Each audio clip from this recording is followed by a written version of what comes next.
In the volatile world of Hollywood, where reputations can be dismantled with a single headline and public opinion shifts with the force of a tidal wave, few stories have captured the collective fascination of audiences around the globe like that of Johnny Depp.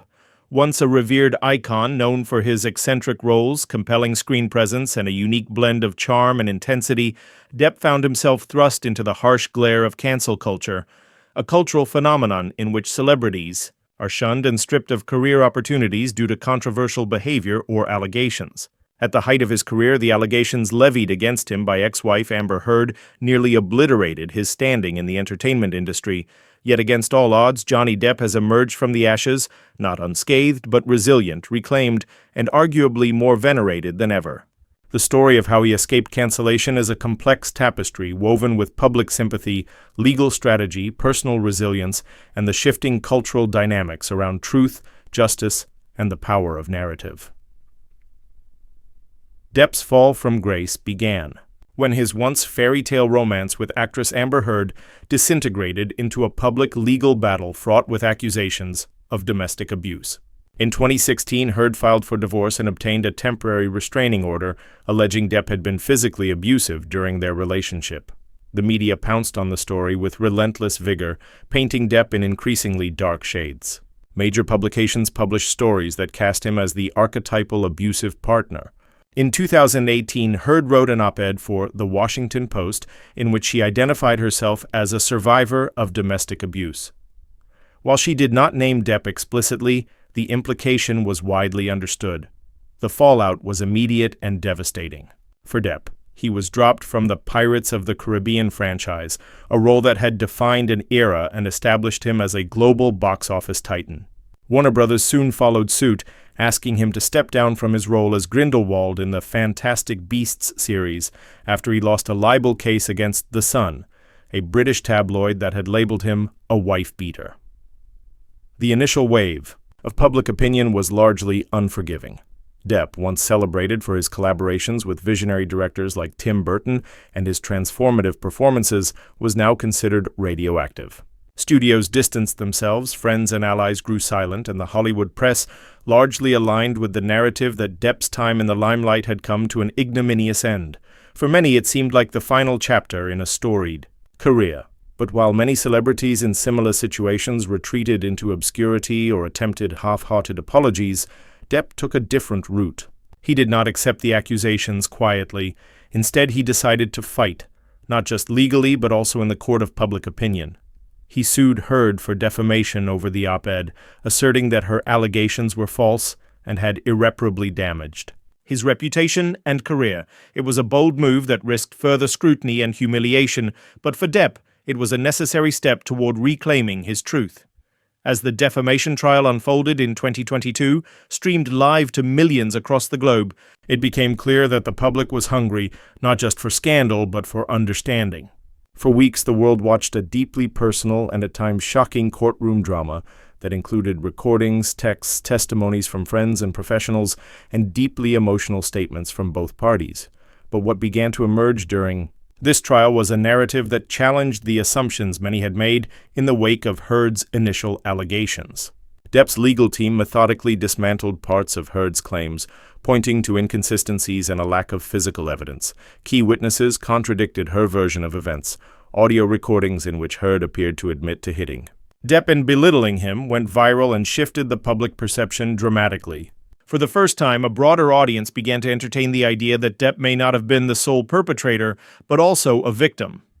This paradigm shift was bolstered by the power of social media, a double-edged sword in the age of cancel culture.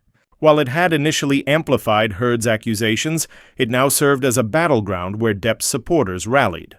Hashtags like "Yeesh Justice for Johnny Depp" trended daily, and clips from the trial flooded platforms like TikTok, YouTube, and Twitter. What set this apart from previous celebrity trials was the level of scrutiny and engagement from the general public. Viewers didn't just watch the proceedings, they analyzed them, debated them, and ultimately became active participants in the narrative's reconstruction.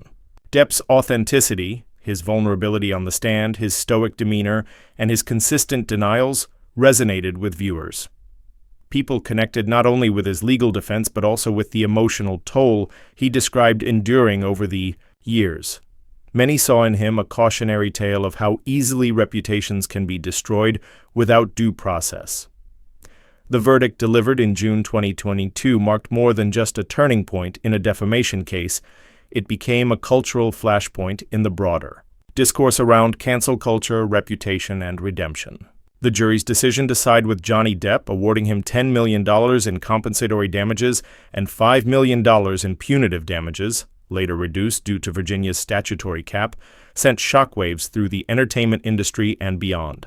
It wasn't merely about monetary compensation. The decision signaled a societal recalibration. It was as if the gavel came down not just in a courtroom, but on the public's hasty rush to condemn. The jury, having heard weeks of detailed and often painful testimony, concluded that Depp had been defamed and that the accusations had inflicted real harm on his career and personal life. Although Amber Heard was awarded $2 million in compensatory damages in her countersuit, the overwhelming message was one of vindication for Depp. It was a legal and symbolic victory that resonated far beyond the courthouse walls. In that moment, the public narrative, once steeped in doubt, controversy, and shame, underwent a profound shift. Depp was no longer the disgraced figure many had labeled him. He was now viewed by many as a survivor of a damaging and complicated ordeal. Following the trial, Depp's reemergence into public life was both deliberate and deeply emotional. No longer a pariah, he was met with overwhelming warmth and admiration. His public appearances were marked by thunderous applause and standing ovations, not out of mere celebrity worship, but out of appreciation for his perseverance and the dignity he maintained throughout his trial. At the Cannes Film Festival in 2023, when his film Jeanne du Barry opened the event, Depp's performance as King Louis XV was not just a role, it was a statement. He had crossed into a new chapter, one where his artistry could once again speak louder than the headlines that had once defined him. Critics who had once distanced themselves began to reevaluate his body of work, recognizing the depth and nuance that had been overshadowed by controversy. The industry that had once turned its back on him began to cautiously return, acknowledging that he had not only endured but matured under scrutiny. The adulation he received at Cannes was emblematic of his rebirth. It was clear that Depp wasn't just making a comeback. He was reclaiming his legacy on his own terms. Yet this public transformation was not accidental. Behind the scenes, every move Depp made was calculated with precision and purpose. He assembled a formidable legal team led by Ben Chu and Camille Vasquez, the latter of whom captivated the public with her sharp intellect and composed demeanor. Vasquez in particular became a cultural phenomenon during the trial, earning praise for her articulate cross-examinations and calm professionalism under pressure. Their legal approach wasn't about spectacle. It was about presenting a coherent, emotionally compelling argument rooted in facts and consistency. At the same time, Depp's public relations team crafted a strategy that positioned him not as a victim seeking revenge, but as a man seeking truth and closure. They advised restraint in his public statements, steering him away from inflammatory rhetoric and toward a tone of accountability and sincerity. Depp didn't lash out or behave defensively. Instead, he presented himself as a flawed but fundamentally decent man, wronged by falsehoods yet determined not to let bitterness consume him. That strategic humility became one of his greatest assets. While some celebrities facing similar situations attempted to refute allegations with bravado or by discrediting accusers, Depp's demeanor was markedly different. He admitted to substance abuse and acknowledged past personal struggles, but always maintained that he had never committed the acts he was accused of. His honesty, vulnerability, and willingness to expose his pain publicly allowed people to connect with him on a human level. The contrast between his approach and the conventional narrative of cancel culture, where accused individuals are often combative or evasive, made Depp's path unique. It turned him into an unlikely symbol of resistance against one-dimensional storytelling in a world that often demands instant judgment. By embracing complexity rather than avoiding it, Depp crafted a comeback rooted not in denial but in an unapologetic quest for fairness, and that made all the difference. Furthermore, Depp's case served as a lightning rod for a much broader, societal discussion, one that extended beyond the courtroom and into homes, classrooms, and media circles across the globe.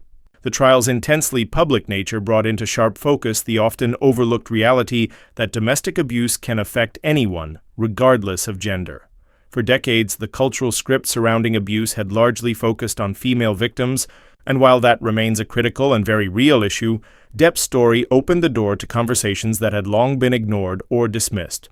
Men's rights advocates, mental health professionals, legal analysts, and even a number of progressive feminists began acknowledging the need to approach cases of alleged abuse with more balance and sensitivity.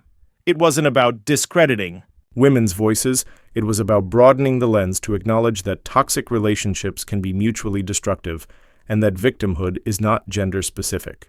This paradigm shift was subtle yet powerful.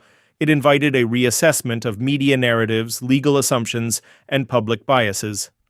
The cultural discourse began to emphasize the value of evidence, context, and the humanity of all parties involved.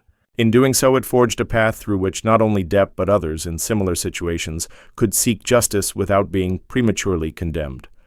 At the heart of Depp's journey, however, was an emotional lifeline that never wavered: his fans. Unlike the fleeting loyalty that often characterizes celebrity culture, Depp's supporters remained constant, unshaken by scandal or smear campaigns. These were individuals who had grown up with his characters, felt inspired by his performances, and sensed a kind of raw authenticity in his personality that transcended the silver screen. Their support wasn't passive. It was loud, organized, and passionate. Social media became a battleground of competing narratives, and Depp's fans became digital warriors, countering misinformation and standing up for what they believed was a grave injustice. They created hashtags, videos, and entire communities dedicated to sharing evidence, raising awareness, and amplifying his voice. They waited for him outside courtrooms, cheered him at public events, and treated his vindication as a personal victory. This fierce loyalty was instrumental in shifting the broader perception of Depp, not as a washed-up, disgraced actor, but as a figure wrongfully silenced and ultimately vindicated. In a time where public opinion can be as powerful as any judge's ruling, this unwavering grassroots support became a crucial element in Depp's resurgence. Equally vital to his restoration was his own relentless devotion to creative expression. While many celebrities facing controversy choose silence or withdrawal, Depp doubled down on what had always defined him: art. Even as he was publicly maligned, he retreated into music, performing with his friend Jeff Beck and releasing collaborative works that reminded audiences of his immense talent. These weren't mere distractions. They were a reaffirmation of his identity. He wasn't clinging to the remnants of his fame. He was reasserting his value as a multifaceted artist with a soul that could not be tainted by scandal. His return to film, particularly his carefully chosen role in Jeanne du Barry, was a poetic move. It was neither flashy nor desperate. It was a subtle, regal declaration of endurance and evolution. By re-entering the cinematic world with a French-language period piece, Depp demonstrated a willingness to take risks and a refusal to cater to conventional Hollywood formulas. It was a move that spoke volumes about his intent, not to chase the spotlight, but to earn his place in it once more. Today, Johnny Depp is no longer simply a name associated with scandal. He has become a defining figure in the cultural dialogue surrounding justice, public perception, and the complexities of human behavior. His story illustrates the dangers of binary thinking, the tendency to cast individuals as wholly good or irredeemably bad, without considering the layered realities of their lives. In an era when cancel culture has gained immense traction, often fueled by viral outrage and quick social media judgments, Depp's journey stands out as a cautionary tale. His experience revealed the very real consequences of snap conclusions made in the absence of due process. The public was reminded that reputations can be dismantled overnight based on allegations alone, and that restoring one's name can be a long, arduous journey, one that few survive with dignity intact. Depp's resilience through this process was not just a personal triumph. It became a case study in what redemption can look like when someone refuses to give up their voice. In many ways, Depp's reemergence redefined the mechanics of cultural forgiveness. Rather than issuing shallow apologies or public relations stunts to regain favor, he chose a path grounded in authenticity. He didn't present himself as perfect, nor did he beg for sympathy. Instead, he acknowledged his flaws while standing firm against the accusations he believed were false. This balance between humility and conviction resonated deeply with the public. It allowed people to see him not as a caricature of celebrity disgrace, but as a multifaceted individual who, like many, had faced both success and suffering. His willingness to endure public humiliation, cross-examination, and emotional exposure in pursuit of truth became a testament to his character. In doing so, Depp reshaped not only his own legacy, but also the broader cultural understanding of accountability, forgiveness, and the power of personal redemption.